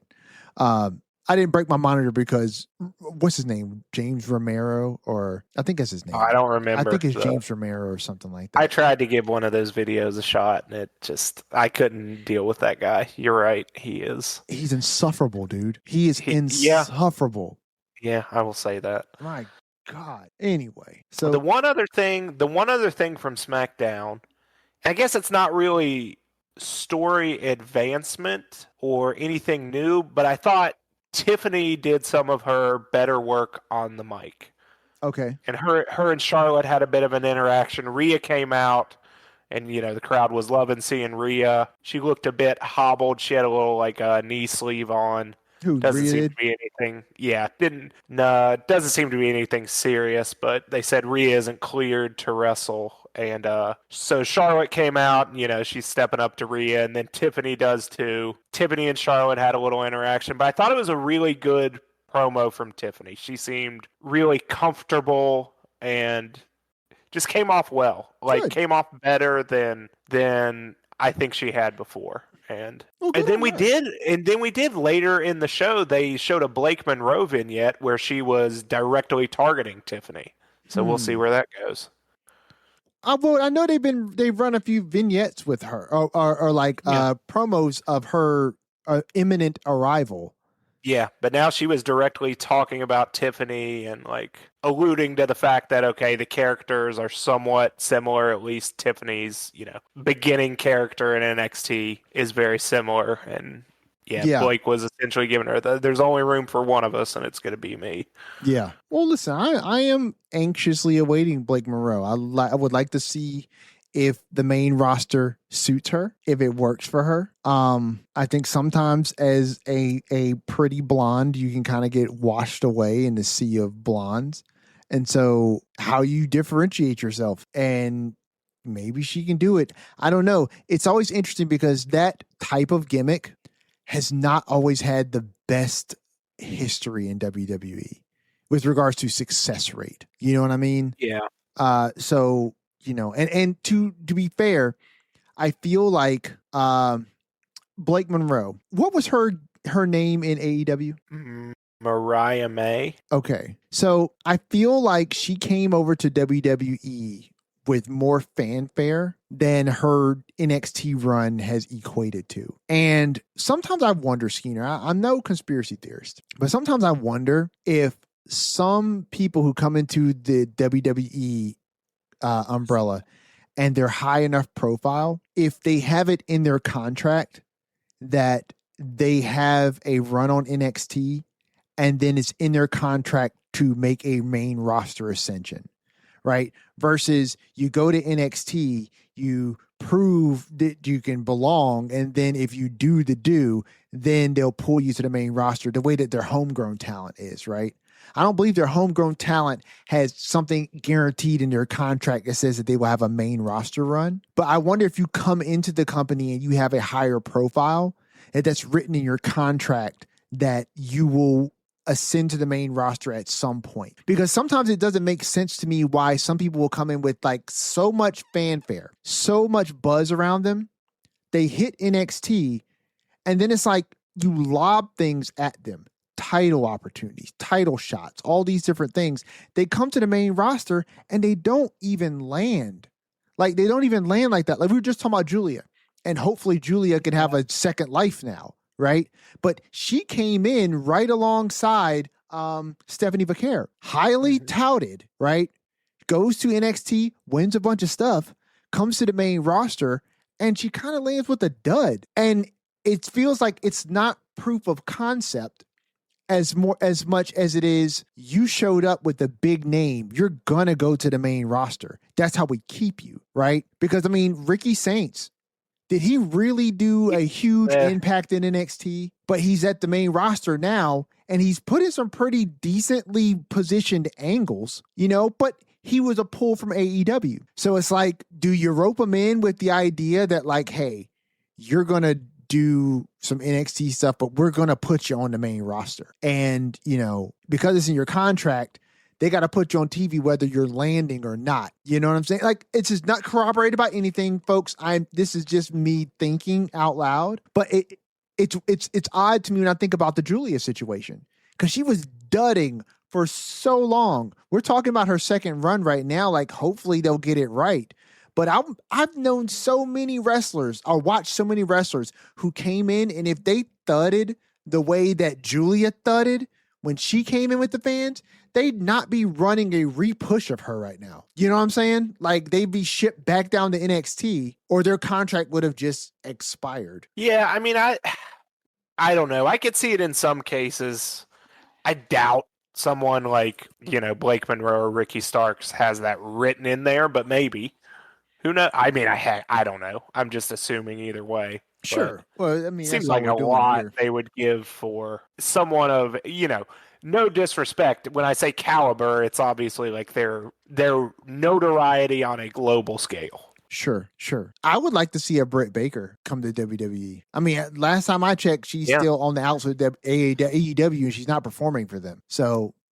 Yeah, well, I don't really keep up with things over there, but yeah, Me either. But I think I saw that somewhere lately that she's not competing for them currently. I remember seeing that a while ago, but then like, I don't know, it's been a while since I heard anything one way or the other. You know who it is I really like from that roster, and I've never actually seen a match of hers, but I like her because of her YouTube content? Thunder Rosa. Yeah, I haven't seen anything of hers either. So I know YouTube or wrestling, to be honest. I came across her YouTube channel watching Simon Miller stuff because I believe when he came, he did some US based stuff for a while, like coming to the States to do some wrestling stuff. And I don't know how he linked up with her, but he linked up with her. And so I saw her on his YouTube channel, right? And then I went to her YouTube channel because she had some videos with him as well. And now it's like, oh, she's like super cool. And I think she was doing a lot of YouTube stuff at the time because she was dealing with like a concussion. So she wasn't wrestling. And so she was putting out a lot of content. And so I was just watching. I was like, oh, she's really cool. Like, she seems like a cool person. Right? Yeah. And I was like, oh, that's cool. And I genuinely like her. Never seen a single match she's ever wrestled in. But she's really cool. I recreated her in 2K. I recreated her in 2K off of images from Google. Oh, you did one yourself? Yes. So I went to Community Creations because somebody did a really great like Thunder Rosa half face paint. And so I took that download and then I wiped everything out except for like the face paint. And then I went to Google and found like one of her outfits that I liked, and I went and recreated. I have to send you a picture of the character I created and then the outfit that I emulated, because I think I did a good job. I might upload it just to give it to somebody else. I think I did a good job. All right, so on to Raw. Wait, by the way, before we jump to Raw, the qualifiers on SmackDown. So Dom beat who? Because I know he's wrestling Oba. He's wrestling Oba tomorrow. Is it? It's on SmackDown? I believe he qualified on SmackDown. He did. He won the match. I don't remember when the next matches are. That was Dom. It was Damian Priest, Trick, and Braun Breaker. Okay. Yes, and I guess I'm assuming, obviously because it's Dom, that the Judgment Day got involved and helped him win. Yes, Liv delivered a low blow when the ref was distracted. Okay, and Dom won, right? Because he came out on Raw talking trash to Oba about. which I thought was great. Oh, that was awesome. He told him to respect the stash. He also told him that he was like a 20-year veteran. Yeah. Yeah, I mean, it is funny, Dom. Even though it's true, like Dom talking to him, like, yeah, look, rookie. he's the big vet, and yeah, it's like, know your place, rookie. Yeah, like that. Yeah, that's funny. It's always great. And then I just love the part I loved when, like, Oba ended the promo. He's like, "Yeah, I know Rey Mysterio's your father, but next week you're gonna meet your daddy or something." Yeah, and then they cut to Dom, and Dom's like, "That he's not my dad." Yeah, and I was about to say the same thing, bro. Yeah. That It's is not my dad. That made me laugh. His commitment to that portion of his character's like backstory is great. Like he is very old school when it comes to that part. Like you don't see I haven't seen any interviews that he has done where he acknowledges Rey as his father. He doesn't. It was great. I love that. That is very old school of him. But hey, look, he's a 20-year vet. He was raised by the old guys. You know what I'm saying? He's a different breed of wrestler. Mm-hmm. All right, so Dom qualified. Yeah, I think that one is on Raw next week. Okay, so that was all right. So how many? Do we have any more of those 4-way matches left? No, we ended those on Raw this week. Okay. So on SmackDown tomorrow, we should be getting who is wrestling each other on SmackDown tomorrow? Oba and Dom's on Raw. Well, maybe they do. Maybe we have one 4-way match for each. Okay. Let me just look it up. Oh yeah, Jay, LA Knight, Royce Keys, and Finn Balor in one. Okay. And then Soul, Lyra, Charlotte, and Jade in the other. Here's what I'm really liking about this. And I remember saying something similar to this when they announced the King and Queen in the Ring qualifiers at the end of a Clash in Italy. Mm-hmm. They are weaving so many stories into this tournament, right?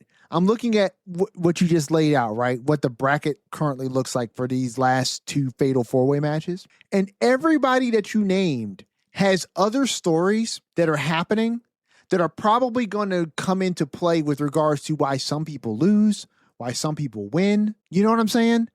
And I love that. It makes people's stories matter, even if you are not the main focal point of any particular programming. Because there's so many people who are probably going to have somebody run in, somebody say something, and then somebody interfere. I'm thinking about Jay, because you said that was Jay and LA Knight, Royce Keys, and Finn.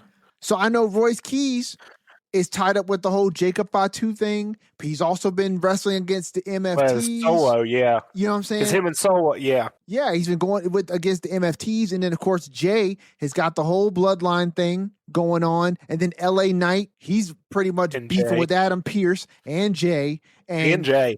Yeah, you know what I'm saying? And Jay. And then, we have Royce Keys, LA Knight, Jay Uso, and who is the fourth person? Finn. So Finn is the only person right now who is kind of void of a dedicated storyline right now. He's kind of free of the Judgment Day. He's kind of rebuilding his name out here, which, likely means that Finn is probably not going to win, but no, seems like I would figure it's Jay or LA Knight. Or, maybe Finn does win and Jay and LA Knight take each other out. Maybe that would leave Finn beating Royce Keys, which, listen, unless you have some sort of interference there, like I don't know. I feel like Finn, I hate saying this, but Finn ain't got nothing going on right now. He does not. He didn't have anything going on right now. And so I don't know if you put Royce Keys, but I mean, Royce Keys is not winning the thing. If he wins tonight, or tomorrow night, he's going to then face, because Oba is facing Dom. So he would be facing Javon Evans. He would be facing Javon Evans. I mean, that's an interesting matchup there because the size difference. But then it's like Finn versus Javon. I mean, that's a match. But then I'm also thinking interesting that so far every winner of of the first round matches has been a Raw superstar. Javon. Yeah. Yes. Javon, Oba, Femi, and Dom. Io, Liv Morgan, and Raquel. Oh, well, I guess the Judgment Day is on Raw. Yeah, we got to be talking. Nick Aldis not doing a great job so far. No. His job may be on the line. So this last match, LA Knight is on Raw. Jey Uso is on Raw. Royce Keys is on SmackDown. And Finn's on SmackDown. I mean, unless you're going for an entire Raw roster in the King of the Ring, you're putting it on Finn or Royce. If that's the case, and I'm trying to think that they're not going to book all Raw. I think it is going to be all Raw. I think it'll be LA Knight. I mean, they gave I think it'll be LA Knight. I think Jacob will have an opportunity to help Jay underhandedly and will not do it. So what has the relationship currently been between Royce and Solo? Like, are they still in that thing where Solo trying to convince him? Yes, he came to him again after Tala beat him and did he's like, it does not have to be this hard. And he's like, why do you keep doing this? Just come over to the dark side. So yeah, he's still trying to do that. Now, it would be an interesting beat if Solo interferes and helps Royce win. That's what I was literally about to say. Yeah. I was literally about to say that. What if Solo interferes and helps Royce win, right? Royce doesn't want that help, but that help has gotten him through to the next round, right? Which will put him against Javon Evans, right? Now, do I think Royce is going to go all the way to the finals? I don't know. But he'd be going up against Javon Evans. Do you think Javon Evans? Yeah, you know what I mean? Yeah. I mean, I don't know. I didn't think Javon Evans was going to get this far. Right. You know what I mean? I definitely thought Seth, because that's what I thought was going to happen. So that begs the question, last week. Right, of are they putting a lot of stock behind who's going to be the winner of the King of the Ring? Now, I'm not saying that to disparage anyone, but I don't see Javon winning the whole thing, right? I don't see Royce Keys winning the whole thing, which means I feel like that winner is probably going to come from the other side of the bracket. I think it just got real interesting with Seth not winning his match. I never thought he was going to. Because here's your potential winners. Here's your potential King of the Ring now. Okay. Javon Evans. Yep. Oba Femi. Yep. Dom Mysterio. Yep. Or Jay, LA, Royce Keys, Finn Balor. So I don't think it's going to be Jay. I don't think it's going to be Probably Finn. Not. Probably not. I don't think it's going to be Royce Keys, but it could be LA Knight. So let's just say, for the sake of this conversation, that LA Knight wins that fatal four-way. So now you're looking at either Oba, LA Knight, Dominic Mysterio. It should be 8 people, right? Because we still have 2. No, it should be 7. Because we have 1 four-way match and I'm saying if let's say LA Knight wins that fatal four-way. Yeah, then it's LA Knight against Javon Evans and Oba Femi versus Dominic Mysterio. Okay, so all right, LA Knight, Javon Evans, Oba Femi, and Dom as potential winners of the King of the Ring. And not just a King of the Ring, like someone that is getting a championship match at SummerSlam. Yes. Which brings us back is the plan Oba Femi wins King of the Ring and Brock costs him the title at SummerSlam? I just feel like you waste SummerSlam in Minnesota, in Minneapolis with Brock there, and it's only a run-in appearance to run it back in Saudi Arabia at from Night Minnesota. of Champions. He just went to school there. I'm just saying though, like that's where he was billed from. That's where he's been billed from his entire career. And so, you know what I mean? It's like that to me is his kayfabe hometown. And so you have him in his kayfabe hometown and he's only going to do a run-in. Like, if that's I'm just saying, I don't have any other idea of what's happening. Unless LA Knight wins. I would rather Brock Cody cost him the match against Dom. Brock cost Oba the match against Dom to even qualify. Dom goes to the finals, and then you either have LA Knight or Javon Evans, right? LA Knight should probably win that, and then it'd be LA Knight versus Dom Mysterio, which is a matchup we have not seen. Do I think LA Knight wins that?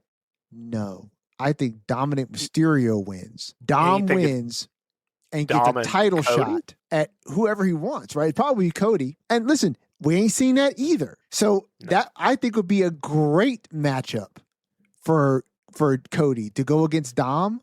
If I'm betting on something right now, I think LA Knight beats Cody at SummerSlam or loses and turns heel. I could go with that. I mean, maybe that's me wanting it to happen, but I don't see what the heck else is happening at this point. Listen, because I was sure it was going to be Seth. I never thought he was going to win. I just knew Breakker was going to cost him his spot. I thought that initially, but then they had that match, which confused me. And I remember us talking, and I remember thinking this was such a weird place to put a blow off for their whole feud. You know what I'm saying? Is on like a Raw. That's so weird, but it's clearly not done. It's clearly not done. And so him losing, I didn't think he was going to win. And I was glad when he did not win, not because I don't like Seth, but because I think that this story is better if Breakker keeps costing him stuff, right? And you do this payoff at SummerSlam in a match between the two of them, right? But yeah, I could totally see LA Knight beating Dom, because Dom is still the AAA Mega Champion. So I could see him beating Dom, getting that championship shot, challenging Cody at SummerSlam. Cody is currently tied up in this whole thing with Gunther and Sammy. Out. I mean, yeah, I don't really know. And that, I think, is always like, it's a good thing. Agreed. Because a lot will depend on what Gunther announces as this condition or stipulation or whatever that he's going to tell us about this upcoming on SmackDown. So yeah, that, because I don't know, I'm not sure if Cody walks out with the title. Maybe LA Knight faces Gunther. Maybe LA Knight faces Roman Reigns. Who the heck knows? There's the thing. I guess if you can pick whoever you want to challenge, if you win King of the Ring, right? I mean, I guess what's to prevent the winner of King of the Ring from challenging Roman? You know what I mean? It doesn't have to be Cody. Smarts, common sense. I mean, listen, Cody is easy to find, hard to beat. So, and that's coming from the horse's mouth. Roman, harder to find, harder to beat. So, well, you're right about the hard to find part. Hey, he'll be on Raw next week. So he says. No, so WWE says he'll be there, and so will that guy. His guy that hands him the championship now. Oh yeah, he does have a guy. He does have a guy. It's not Paul Heyman. Someone's got to do it. When you said that guy, the first thing I thought of when you said that guy was that guy in the green shirt that sits. When you said that, I was like, oh God, like he has the worst facial hair ever. Can't believe you're just now figuring out about this guy. What, the guy in the green shirt? Yeah, he's been there for a decade. I don't be paying attention to the people in the crowd. Like front row every show for a decade. My attention is so focused in the ring that I don't pay attention to the people around it. Like I never catch signs in the crowd. I never catch any of this stuff. When everybody says, "Oh man, I saw such a with a sign in the crowd," I was like, I didn't see that. And then when I go look back, I'm like, oh, it was right there. I guess I may have seen that if I was paying attention, but I never see that stuff.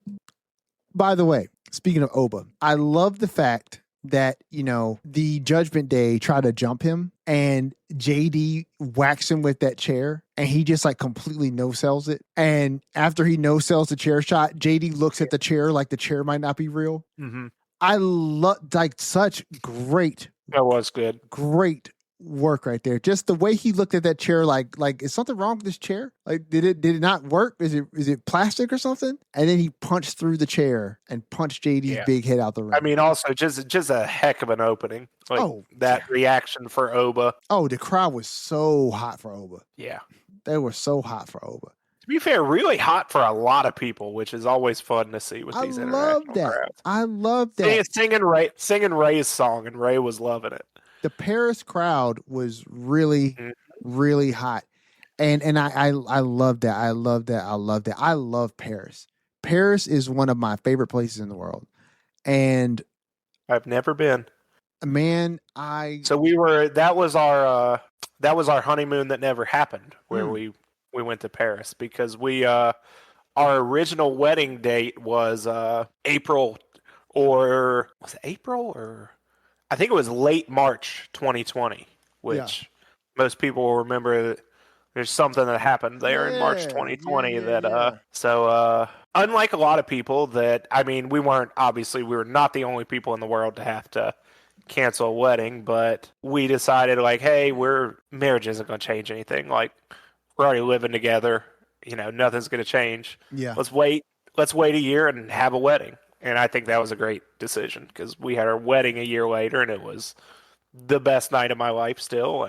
But yeah, our original honeymoon, we were going to France and going to Paris, amongst other places there. Where'd you end up going? Have never made it there. Hawaii. Oh, equally as nice. I've never been to Hawaii, but it was awesome. So we went to Kauai, which is not the big island. It's the more like jungle and remote island. Yes. That was so that's June of 2021. There are still, because of COVID, there are no rental cars available in Hawaii because of COVID. So we didn't have a rental car while we're there. And you know how many taxis there are on Kauai? No, there's one. There's one guy with one taxi, and he just drives people like to the airport, to hotels, and goes back. Hey, that's plenty of money when there's no. So we ended up, we didn't end up like we didn't do a whole lot because we couldn't get anywhere, but we relaxed and walked to the few places around and had a good time. That actually sounds kind of cool to me. Oh man. So we're definitely getting off topic now, but just this story while I'm thinking of it, we had a travel agent that did book this trip. Yeah. And there was a shuttle, like someone with a van that was going to shuttle us from the airport to the hotel. Yeah. And from the hotel back to the airport. Yeah. He showed up like an hour late and did take us from the airport to the hotel. Hotel to airport, never showed up. So it's like getting close, and we've got our bags, and we're like, well, we can't call a taxi. Right. No one's doing Uber or anything. Right. Especially there because of COVID still. And we just saw like another younger couple walking to their car with bags. Yeah. And we're like, you think they're going to the airport? And I like ran and asked them like, hey, can you take us to the airport? They're like, sure. So we piled in with our bags, and thank God we saw these random people because it was a super early flight. So this is like 3:30 in the morning. Mm-hmm. And we're just like, what do we do? Yeah. What a crazy end to that whole thing. But we got married. We got married December 21st of 2019. Now, we all know what happened in 2020. Yep. Right? We got married right before the world ended. Mm-hmm. And it's crazy now we think back on it, how nobody knew what was literally about to happen. We just picked December because where we work, the business shuts down for like 2 weeks. So we wouldn't have to take vacation. Yeah. So we were just like, let's do it in, December. It'll be nice. The venue that we got was already decorated for Christmas. So, we could just utilize that as our decor for the whole thing and spend, we'd not spend as much money as we could have. We flew across the country, Skeeter, to Washington State. Beautiful, beautiful spot. You know what Washington State was also the site of? It was ground zero for the first case of COVID in the United States. Yes. Probably around that time. Oh, I know it was. It was December of 2019 when we got back. That's crazy. When we got back on the East Coast, right? And people started getting sick. Mind you, my wife got sick on our honeymoon. So when we got there, right? We checked into the resort we were at. Beautiful spot. And we got back to our room. It's like wood, everything. It's like a big log cabin on the side of a mountain, right?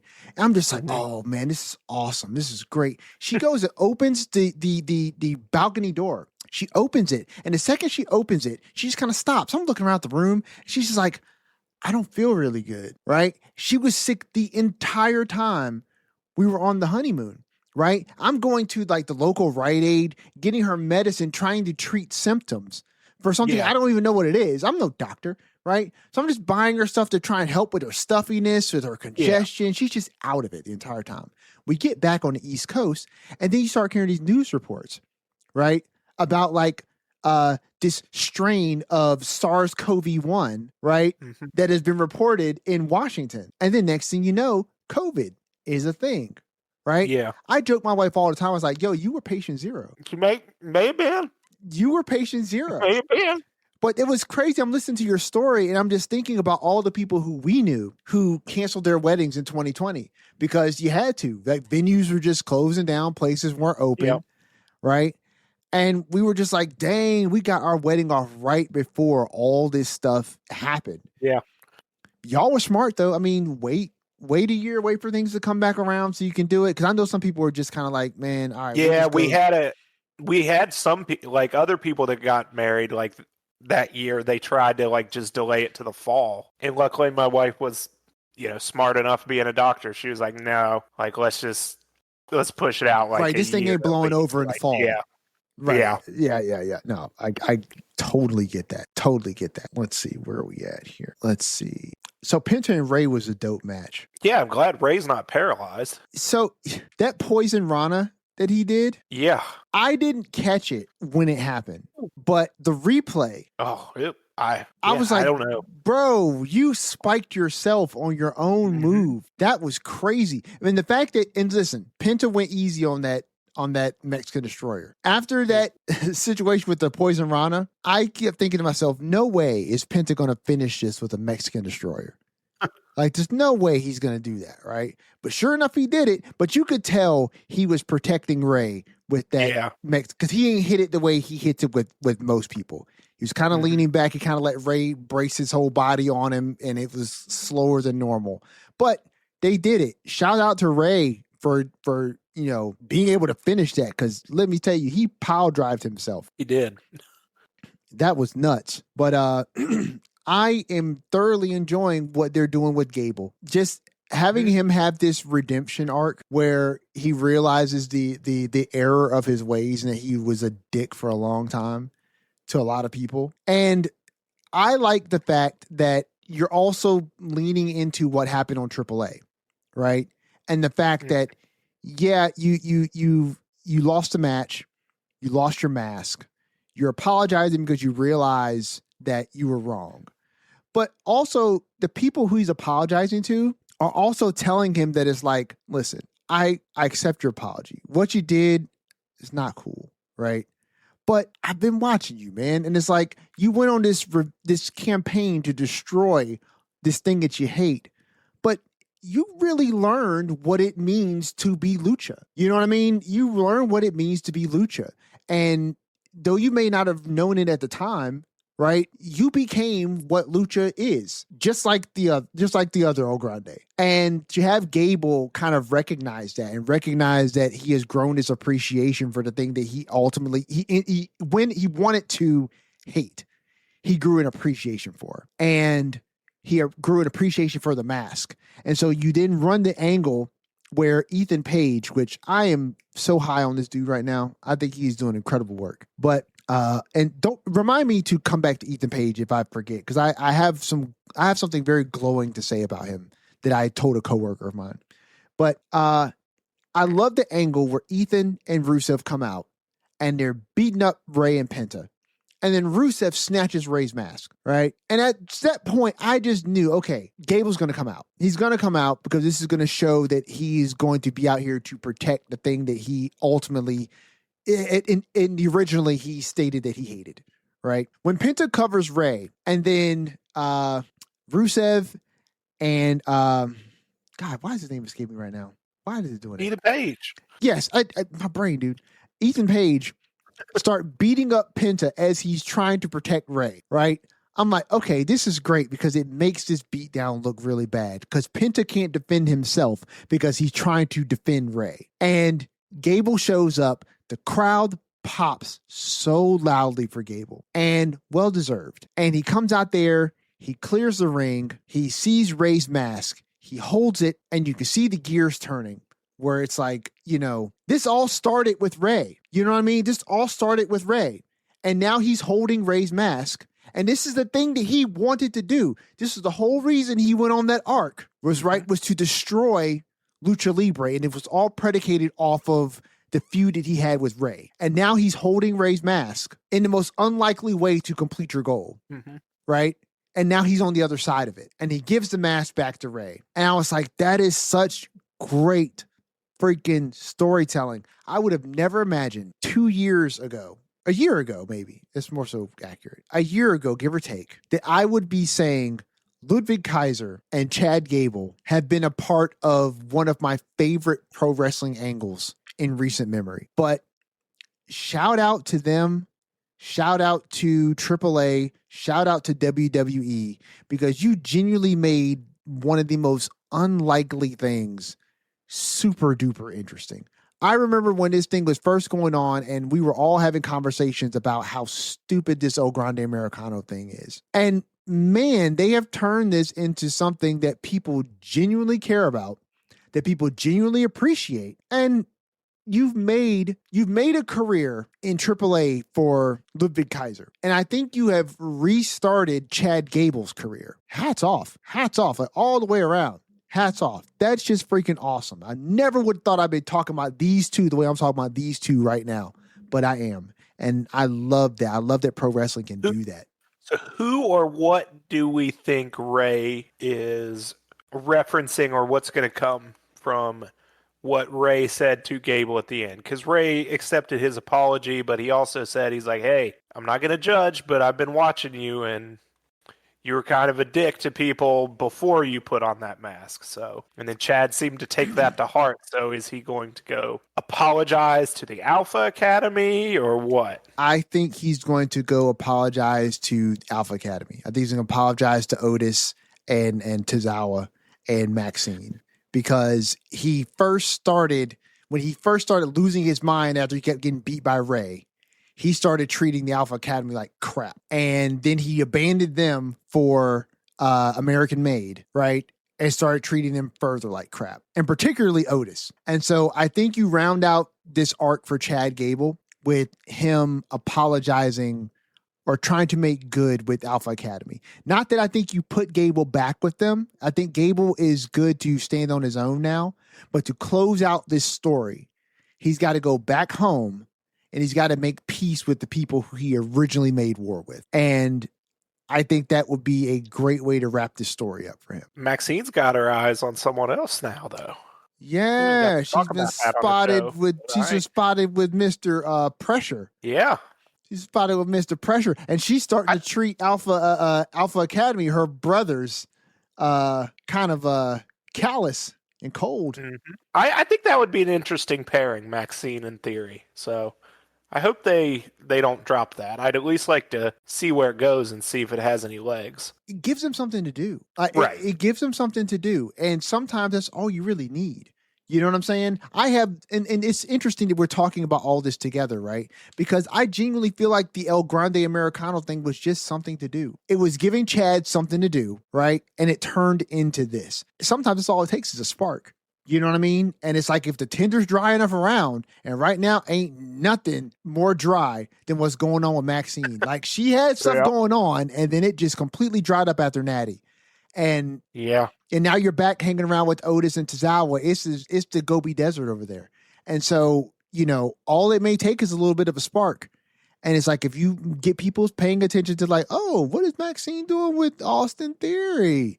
Like it gives Austin a little bit more credibility. It gives her a little bit more credibility. If she's tied with Austin, she's tied in some way with the Vision and what's going on with that, right? That could tangentially be the biggest platform she's been on since her feud with Becky. Mm-hmm. You know what I mean? Yeah. I could totally listen. I hope they don't drop the ball on that too. I don't see any reason why they would, because ain't nothing going on with Austin outside of the fact that now he is the second leg. He is the second leg of the tag team championships with Braun Breaker.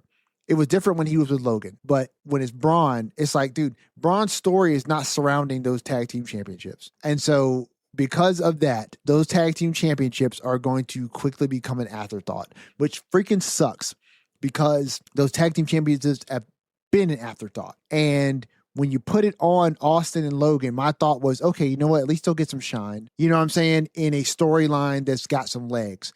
But every time you put something on the Vision, them legs get broke. Somebody gets hurt. And you know what I'm saying? And it's like now Logan is hurt.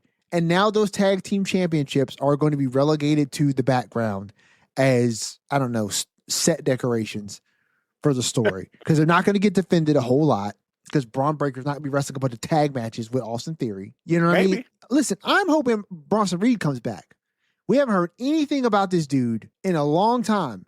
I'm hoping he is hopefully on the mend, right? And that he comes back and he gets to take the spot that Braun is in, so Braun can go and do something else.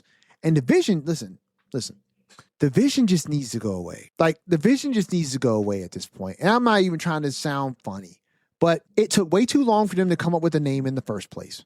I think that alone in the beginning kind of, slowed the growth of that faction down when it was Seth and Paul and Braun Breaker, right? Then when they brought in Bronson Reed, they still didn't have a name for the longest time. Go back and listen to the previous episodes. Count how many times I was like, they still don't have a freaking name, right? Yeah. But then they got a name, The Vision. And almost as quickly as they got a name, Seth gets hurt, right? And then Seth is out. Seth comes back, and then Reed gets hurt. No, I'm sorry. Breaker gets hurt first. And then while Breaker's hurt, Reed gets hurt. Breaker comes back. Reed's still gone. They bring in Logan Paul. Now Logan's hurt. I mean, boy, if that's not a cursed faction, I don't know what is. I want it to stay around long enough so that we can see what happens with Austin Theory and Maxine Dupree, but I don't think Breaker needs it. Paul Heyman is currently, quote unquote, on the shelf. So that just leaves Austin Theory and Breaker don't need it. So I just don't want Austin Theory to go the way of Grayson Waller, which is wild because when Austin Theory was not on TV screen, we had Grayson Waller. And I was here thinking, where's Austin Theory? What's going on with him? Austin Theory's now back. Grayson is nowhere on your television screen. And I want it to stay around long enough for maybe they do something with this angle. But once they figure that part out, it doesn't need to be Judgment Day 2. Like, it needs to go ahead and just have a closing arc. They need to dissolve. But what were you going to say about Ethan Page? Thank you for reminding me because I was about to move on. Yeah. So you remember that coworker I was telling you about? I was telling him about how he was talking to me about how he loves heels, right? And I was like, so what kind of heel is it that you really like? And he was like, man, so the type of heel I like is the heel that is, he does whatever it takes to win. And he positions himself, these are not his words, but these are my words, but he positions himself as somebody who feels that they are just totally above the fray and almost to a delusional standpoint, right? Overconfident. And they get in the ring and they'll do anything that it takes to win, whether it's cowardly, whether it's dastardly, but they can also go and they can also wrestle, right? And they look the part. And I was thinking about everything that he said, and we started talking about Ric Flair. And I said to myself, dude, I genuinely mean this. If you wanted to find a way back into pro wrestling and you needed a wrestler to attach yourself to try and help you kind of segue into the news stories and stuff like that, you might like Ethan Page. You might like Ethan Page because Ethan Page does all those things very well. You know what I'm saying? Like, he's got the look, he's got the size, he's got his character down to a T, right? He's good in the ring. He's absolutely egotistical. It's in his name. It's in his theme song, right? He is all of these things. And he does cowardly and dastardly things in a way that just reminds me of wrestlers of old who do it really well. And I was like, yo, you should, if you watch, look for Ethan Page. Watch what he's doing. Follow that and let yourself be pulled into that story. And then maybe it'll pull you into other stories as you're watching the programming. And it's a good way to just kind of segue yourself back into pro wrestling for somebody who hasn't watched since the Attitude Era. Yeah. But I just thinking like, dude, I'm comparing you in a conversation I'm talking to a coworker about with Ric Flair and just how Flair handled himself in those types of matches in the ring and stuff like that. Huge glowing praise from somebody who you know nothing about on a podcast you've never listened to, Ethan Page. But if you are listening, there you go. My hat's off to you, sir. I'm enjoying your work. But Skeener, let's wrap this up with something we haven't done in a while. Skeener, what is your takeaway from this week in wrestling? Last week, this week, or anything surrounding it? So I would say that if you feel like there's a bit of a lull right now, you're not alone. Because I kind of feel that way too. We're kind of in this space where we've had a couple weeks of all these 4 ways for King of the Ring and like doesn't feel like anything is advancing. And I don't know. If anyone else feels that way, I just wanted to say you're not alone. Yeah. I think for me, in light of the conversations that you and I have had on podcast episodes that people will never hear and conversations that I've had at work with people, dude, I have just really been made aware of how much I genuinely love professional wrestling. Like, I just really do love the art form.